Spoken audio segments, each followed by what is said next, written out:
continue. Comme je vous ai dit, mon appareil a 20 minutes de mémoire. Donc je vais continuer. Donc I2, comme je l'ai dit, I2 c'est moins 1,959 moins J 1,7784. I3 c'est 1,16. Vous vérifiez les calculs si je ne me suis pas trompé. Ici, donc en forme polaire, parce que c'est la forme polaire qui nous intéresse pour calculer les puissances. Mon 3687, c'est des ampères. Si je ne l'écris pas, c'est des ampères, des ampères. I2, c'est 2,646 et moins 137,76. Moins 137,76 degrés, c'est des ampères. Ici, c'est 2,64,6, pareil. Et 64 degrés. Voilà. En ampères. Donc, on passe au calcul des puissances. Le calcul des puissances. S1 va être 0 parce qu'il n'y a pas de courant I1. I1 est nul. Encore, on va passer au calcul. Donc, des puissances. S1 est égal à 0. S2 c'est égal à V2 I2 conjugué. S3 c'est V3 I3 conjugué. Donc V2 c'est 1 moins 120 degrés. Ça c'est 1 120 degrés. Multiplié par I2 conjugué. I2 conjugué de 2,646 plus 137,76 degrés. Et ici 2,646 plus 17,76. 17,76 moins 64. Moins 64 degrés. Ok. Donc S2 c'est égal à 2,646 et 17,76 degrés. C'est bien S3. Et ici, c'est 2,646. Ça plus ça fait 56 degrés. Voilà. Donc, en forme algébrique, on a S3 qui est égal à 2,52 plus J 2,0807. Et ici, c'est 1,48 plus J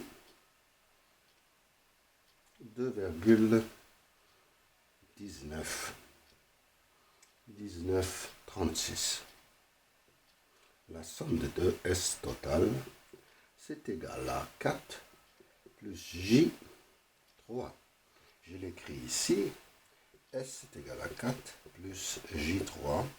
Donc on peut comparer déjà les résultats pour toutes les fautes qu'on a introduites dans ce circuit. Et donc maintenant, on va passer à la dernière étape des calculs. On va considérer ici que la phase 1 n'est pas branchée à la phase 1. On va avoir un circuit comme ça. Donc on va rectifier un peu la N, N2, 1, 1, et on va refaire les calculs, c'est-à-dire les courants et tout ce que nous avons besoin pour justement comparer les circuits. Moi, je pense que c'est une bonne méthode de prendre 1 volt, 1 ohm et de voir les relations qui existent entre toutes les courants, les tensions et les puissances. Voilà, on a le courant, le circuit suivant, J1,2. On va calculer, on va écrire une équation ici, parce qu'on a une maille ici. On sait que le courant I3,1 c'est égal à J1,2. Ça, c'est la première des équations qu'on peut écrire déjà. Et on peut dire que U23 plus U12 qui est égal à plus U12 plus U31 c'est égal à 0. U23 on connaît, U12 c'est plus ZJ12 plus Z, on peut écrire J31, mais puisque J31 c'est égal à J1 de N, J12, on peut écrire, on peut calculer J12 c'est égal à moins U23 sur 2Z. Donc U23 c'est racine 3 moins 90 plus le 180 pour ce qui est du moins et sur 2 36 87, ça nous donne un J12 de racine 3 sur 2 et argument ça plus ça moins ça, ça nous donne 53,13 degrés. On perd bien sûr. Le J3,1 ça va être pareil puisqu'ils sont égaux degrés. Il nous reste à calculer J23.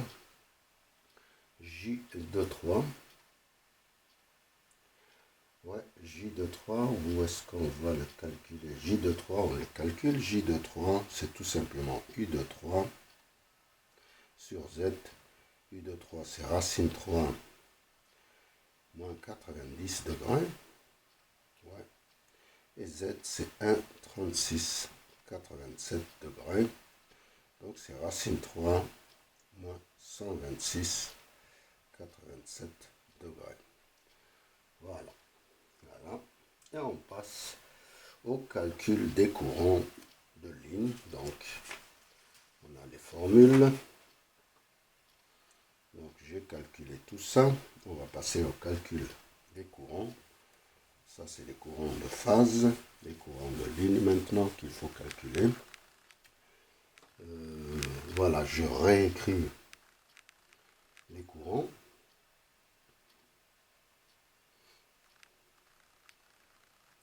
I1 c'est égal à 0. Voilà, j'écris J12. C'est racine 3 sur 2, 53, 13 degrés. J3,1 c'est pareil, c'est égal à ça.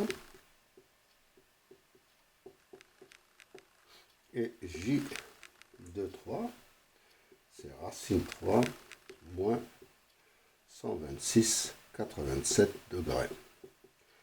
En forme algébrique, donc je l'écris ici.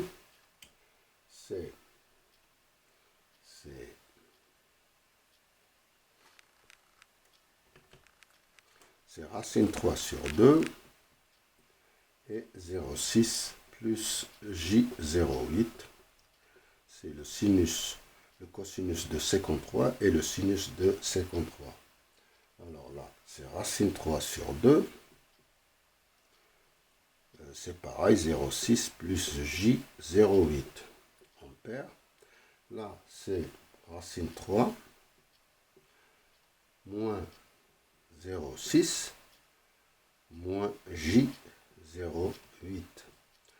Alors, maintenant, on calcule I1, c'est égal à 0.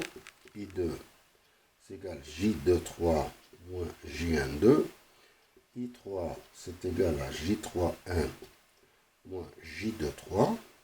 Donc, on calcule. c'est 2 racine 3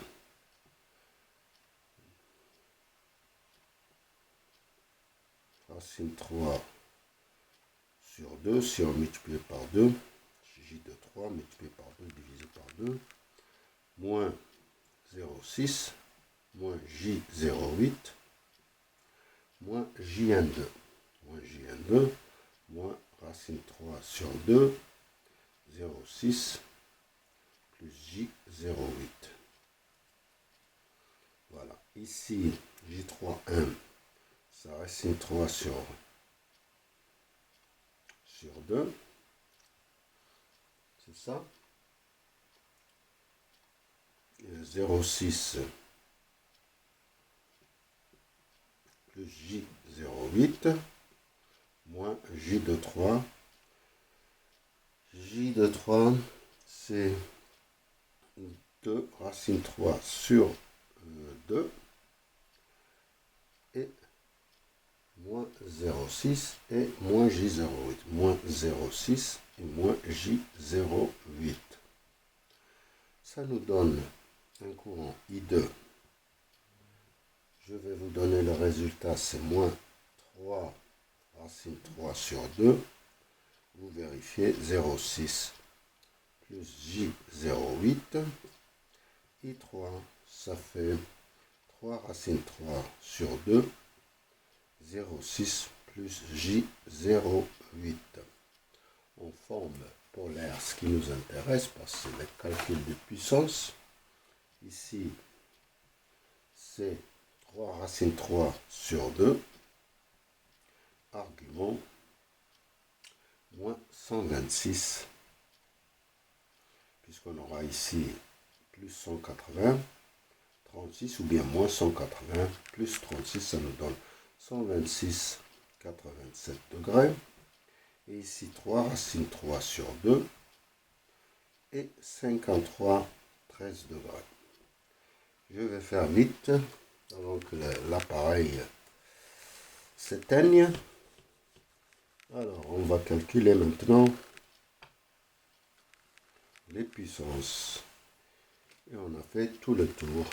S1, c'est égal à 0, comme je l'ai dit. S2, c'est V2, I2 conjugué.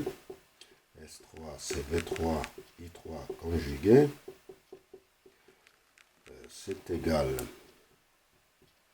V2, c'est 1 moins 120, multiplié par I2. 3 racine 3 sur 2, plus 126, 87 degrés. Et ici, c'est 1, 120 degrés.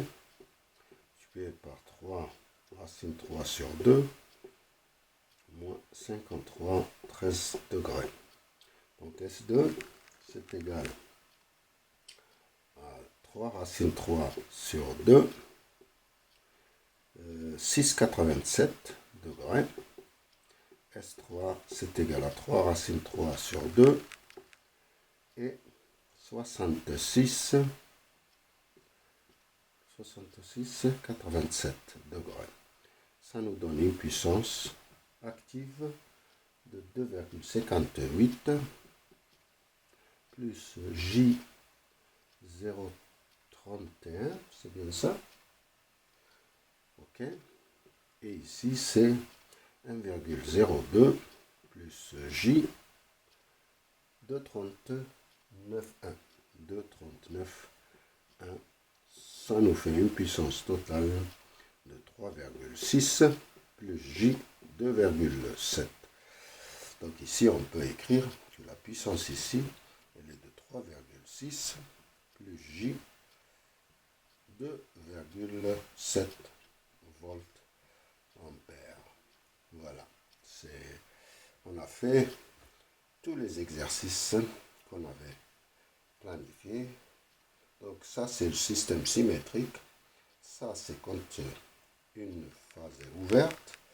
Là, c'est quand la phase 1 est branchée au neutre. Et ici, quand l'une des phases a disparu, c'est-à-dire on n'a plus la connexion entre la phase 1 et ce nœud. Et c'est tout ce que j'avais à dire et je vous remercie.